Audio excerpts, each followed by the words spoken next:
As the dawn began to softly color the upscale neighborhood of Tampa, Katherine Brown was jogging with light steps through the residential streets. In the distance, she could see her house, with its white walls reflecting the morning sun and terracotta roof tiles gleaming orange. The well-tended bougainvillea in her garden stood out in vivid pink, basking in the morning light. Other residents of the quiet Davis Islands neighborhood were also beginning to enjoy their morning jogs and walks. "I'm so glad we chose this house," Katherine thought to herself. Every time she saw this view during her morning jog, it filled her with happiness. She had purchased the house 3 years ago, when her dental practice began to flourish, and it was her pride and joy. It was the dream home she had been envisioning ever since graduating from Harvard School of Dental Medicine. The post-workout shower was as refreshing as a daily ritual that marked the beginning of her day. Katherine carefully applied her makeup and fastened a pearl necklace around her neck. She dressed in a white dress, maintaining the pristine appearance that was part of her philosophy as a dentist. As she headed for the front door, she found her husband, Michael, on the terrace, drinking coffee and reading the newspaper. Dressed in a Brooks Brothers suit with an expensive watch gleaming on his wrist, he was the very picture of success in his role as a real estate agent. "Good morning, Kathy, early as usual?" "It's just habit, but more importantly, don't you have a big deal today?" "Yes, I'm going to close it today for sure." Michael flashed a confident smile, but Katherine noticed his eyes darting around slightly. Recently, something seemed off about her husband. Perhaps he was worried about the lease payments on his luxury car or the bills for his new watch, but surely it was just work stress.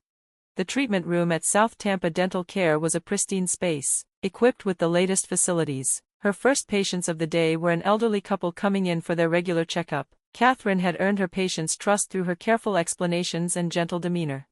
Just as she was about to take her lunch break in the afternoon, her sister Jennifer showed up without an appointment. She was wearing a flashy Gucci dress and carrying the latest Louis Vuitton bag. Though these brand items should have been out of reach on a part-time beautician's salary, Katherine decided not to point that out.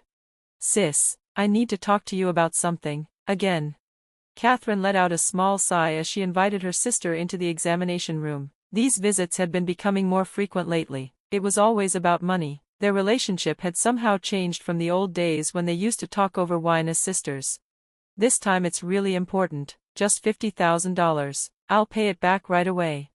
"Jenny, you haven't even paid back the $30,000 from last month." "We're family, you should help."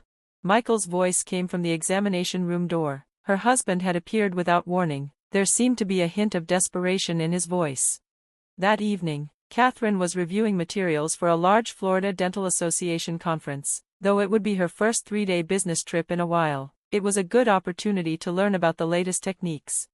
As she packed her suitcase, an inexplicable sense of unease crossed her mind, but that must just be her imagination. The house and work would be fine in Michael and Jenny's hands. Katherine pushed aside her concerns and checked her luggage one final time. She picked up her Tesla keys and decided to turn in early for tomorrow's trip. 2 days later, at the conference. On the evening of the second day, Katherine was suddenly struck by an overwhelming sense of unease. Her hands trembled as she checked her smartphone screen during a lecture about the latest implant treatments. An inexplicable anxiety was gripping her heart. The lecture content, which she would normally follow intently, seemed distant, as if someone were speaking far away. Even in the air-conditioned room, she felt a sense of suffocation. She could feel her usually straight posture gradually slouching. Though she noticed her colleague in the next seat looking at her with concern, Katherine had more pressing matters on her mind. "I'm sorry, but I need to leave early today. I'm a bit worried about things at home." After politely excusing herself to her colleagues and leaving the venue, a warm evening breeze caressed her cheeks. She got into a taxi waiting in the hotel lobby and gave the driver her home address in Davis Islands. The address she had spoken so many times before felt strangely unfamiliar today. "That's a lovely area," the driver commented, but his voice seemed distant to Katherine's ears. Normally, she would have enjoyed chatting with this elderly driver. Even the evening cityscape outside the window looked strangely faded today. As they crossed the bridge over Tampa Bay, she checked her smartphone screen multiple times. No unread messages from Michael, no missed calls from Jenny, nothing. That very absence amplified her anxiety. The hushed phone call she had heard from Michael's study last night, Jenny's agitated manner, all the strange feelings were starting to connect. Something's wrong. As they approached her home, unfamiliar sights came into view. The gates that were usually open were firmly shut, with an unknown security guard standing by. The man in a white polo shirt was clearly from a new security company, different from the usual Tampa Security Services uniform. Her heart began to race. Her hands trembled as she took out the fare from her wallet after getting out of the taxi in front of the entrance. "Ma'am, are you all right?" the driver asked with concern. But Katherine could only manage a smile. She could feel that smile was strained. As she approached the gate, the security guard stepped forward. His name tag read Mike Patterson. It was a name she'd never seen before. A new logo, Elite Guard Services, shone on his uniform chest. "Good evening, I'm Katherine Brown, the owner of this house," Katherine said, trying to keep her voice as steady as possible. But the security guard wore an apologetic yet firm expression. There was a hint of sympathy in his eyes. "I'm sorry, but access to this property is not permitted." "What? There must be some mistake. I'm the owner of this house. Here's my driver's license. According to our records, this property is no longer owned by Ms. Brown. We have strict instructions from the new owner." The security guard's words made Katherine's mind go blank. The days she had dreamed of starting a new married life in this house with Michael, whom she had reunited with at a Harvard alumni gathering 3 years ago, flashed through her mind like a film reel. The date engraved on their wedding rings, the roses they had planted together in the garden on moving day, everything felt like a distant memory now.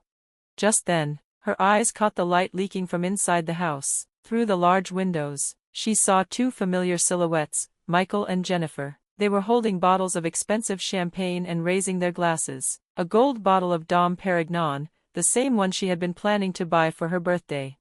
Michael was wearing his finest suit, and Jennifer was in a flashy red dress. Their expressions showed triumphant, almost smirking smiles. Michael was holding a mobile phone to his ear by the window, engaged in what appeared to be an intense conversation. He would nod vigorously from time to time.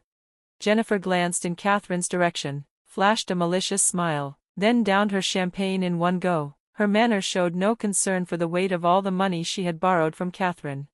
"Perfect. The buyer is satisfied too. Now that stuck-up sister of mine won't be able to look down on us anymore." Fragments of their conversation carried on the wind, their voices mixing jubilation with malice. Their voices cut through the evening air sharply as they leaked through the window glass. Katherine quietly began taking photos with her trembling hands, documenting everything as evidence: the security guard, the closed gates, the two figures visible through the windows. The images, time-stamped with date and time, would be the first weapons in the battle to come. Though anger was swirling in her chest, she couldn't let it show.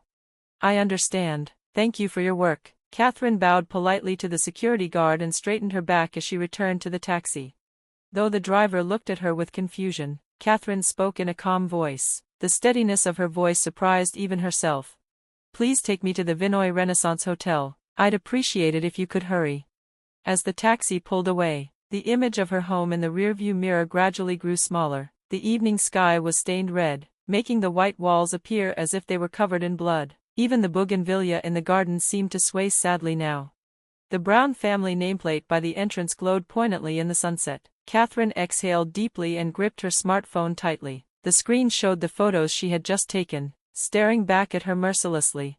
This was no time for tears. Now was the time to think calmly and take action. Getting carried away by emotions would be playing right into their hands. She recalled the crisis management lectures from her Harvard days.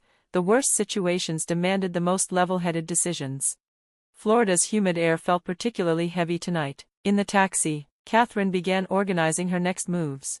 In her suite at the Vinoy Renaissance Hotel, Katherine opened her laptop with trembling hands. Though there was a beautiful view of Tampa Bay from the room's large windows, she had no leisure to enjoy its beauty.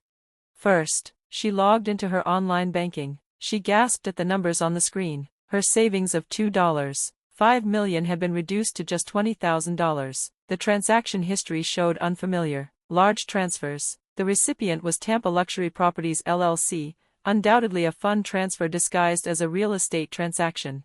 Katherine took a deep breath and picked up her smartphone. She searched for the name of Joseph Stern, the lawyer her mother had long trusted. The screen showed Stern and Associates, 24-hour emergency response. With trembling fingers, she dialed the number. Stern Law Office. "This is Katherine Brown. Anderson, Martha Anderson's daughter." "Ah, Martha's daughter. The dentist, right? The low, steady voice on the phone gave her a slight sense of relief. After she briefly explained the situation, Joseph sprang into action. Come to the office right away. I'll arrange a taxi. This is a time-sensitive matter. 15 minutes later, Katherine arrived at the law office in a downtown high-rise. Guided by security, she entered the office on the 70th floor, where Joseph was already spreading out documents on his desk. The large monitor displayed her house's registration information. The sale date was today. The sale price was 70% of market value. The buyer was Tampa Luxury Properties LLC, and in the seller's signature field was an unfamiliar version of Katherine's signature. This is clearly forgery. I'll arrange for a handwriting expert as well, Joseph said, quickly taking notes while issuing one instruction after another: preparation for reporting to Tampa Police, emergency injunction application documents for the court, and requests for fraud investigation to the banks. The room was filled with tension. Time is of the essence. The opponents are clearly professionals. This LLC was established at the beginning of this month, and among the officers is a familiar name. As he scrolled the screen, Michael Brown's name appeared. Further investigation revealed that, over the past 6 months, 3 similar property transactions had been conducted in the same pattern. All were deals significantly below market value. So my house was their 4th target. Katherine's voice mixed anger and sadness. Outside, it was already deep night. Lightning flashed, momentarily illuminating the Tampa cityscape. They were well prepared, she said, but they've made a critical mistake. Joseph pulled an old law book from his desk drawer. Under Florida law, real estate sales without spousal consent are invalid. Furthermore, fraudulent transactions are subject to criminal penalties. The photos on your smartphone will be crucial evidence. Just then, Katherine's smartphone rang. The screen showed Michael. Immediately after, a call from Jenny came in. It seems they're beginning to realize the situation. We need to complete all legal procedures within 24 hours. I'll explain the urgency to the court. We can file for a temporary restraining order on the property transaction first thing tomorrow morning. As she nodded at Joseph's words, Katherine was strengthening her resolve, the value of living honestly that her parents had taught her, the life she had built with such determination. Her anger at her husband and sister who had trampled on it all, everything was becoming a powerful force within her. Once the temporary injunction is granted, we can stop the fund transfers too. We should be able to freeze Tampa Luxury Properties LLC's accounts. The clock showed 2 a.m. Legal documents continued to pile up on the office desk. Katherine silently reviewed them and signed where necessary. Actually, there's one more serious issue, Joseph said, carefully choosing his words as he pulled out new documents. This LLC involves an overseas real estate company, a Bahamas company. We need to stop the funds before they flow overseas. Katherine gripped the coffee cup on the desk tightly. Back at the Vinoy Renaissance Hotel, Katherine sat on the bed, trying to control her trembling hands. While drying her wet hair, she checked her smartphone's missed call history. There were calls from Michael and Jenny, and several from unknown numbers. She believed not answering any of them had been the right decision. Suddenly, there was a knock at the door. "Open up, please." It was Jenny's voice. Behind her, Michael's low voice could be heard too. Katherine quietly stood up and looked through the peephole. In the hallway stood 2 drenched figures. Jenny's flashy red dress had darkened with rain, and Michael's expensive suit was wrinkled. Both had lost the triumphant expressions from hours ago and were now pale-faced and trembling. "Katherine, please listen. We'll explain everything." Michael's voice held a desperation she had never heard before. Katherine took a deep breath and slowly opened the door. "Come in." The 2 rushed into the room. Rainwater dripped onto the luxury carpet. "Towels are over there," Katherine pointed calmly. This calmness surprised even herself. Until a few hours ago, she had thought she would explode with emotion if she saw these 2. Jenny took a towel with trembling hands and collapsed onto the sofa. Michael, too, had lost his usual dashing demeanor and slumped his shoulders. "First, look at this." Katherine opened her laptop and showed them the property registry and bank transaction records. "Please explain, why did you forge my signature?" A tense silence fell over the room at her quiet question. "It's all my fault." Jenny suddenly broke down crying, her flashy makeup smeared, black tears running down her cheeks. "The casino. I lost everything in online gambling. It started small, but trying to win it back, the debt just kept growing." Katherine closed her eyes at this confession. She had known about her sister's debts, but she hadn't thought they exceeded $100,000. Michael began heavily. I haven't landed a big contract in 2 years. The luxury car loans, credit card payments, it was all just for show. Actually, I have $450,000 in debt. Thunder rumbled, momentarily lighting up the room. In that light, Katherine saw the traces of fatigue etched on her husband's face. His usual confident expression had been a mask. So, Kathy, the plan to sell your house. Not my house, our house, wasn't it? Michael turned away from Katherine's words. What's the real identity of Tampa Luxury Properties LLC? It's a company that deliberately undervalues properties for transactions, then immediately resells them at market price. The difference goes to accounts in the Bahamas. Michael's explanation matched Joseph's prediction, a classic real estate fraud scheme. There were already 3 victims, and Katherine was to be the 4th target. The penalty from the buyer is $300,000, Michael said in a trembling voice. If we don't pay, there could be criminal charges too. We have no guarantees anymore. You're our only hope. I can't go to prison, please. Their pleading voices mixed with the sound of rain. Katherine stood up and walked to the window. The rain-hazed Tampa skyline was barely visible. She remembered the day 3 years ago when she had decided to start a new life in this city. Meeting Michael, having her sister nearby, she had believed she could build an ideal family. That dream was now crumbling before her eyes. Do you understand that something has died in my heart? In a quiet voice but with inner strength, Katherine turned to face them. Betraying family, trampling on trust. Do you understand how serious that is? Jenny's sobbing grew stronger. Michael nodded slightly while staring at the floor. This isn't the first time, is it? 3 similar transactions. How many lives have you destroyed? Katherine picked up her smartphone. The emergency police number was already displayed on the screen. Wait, Kathy, she's your precious sister. Don't abandon me.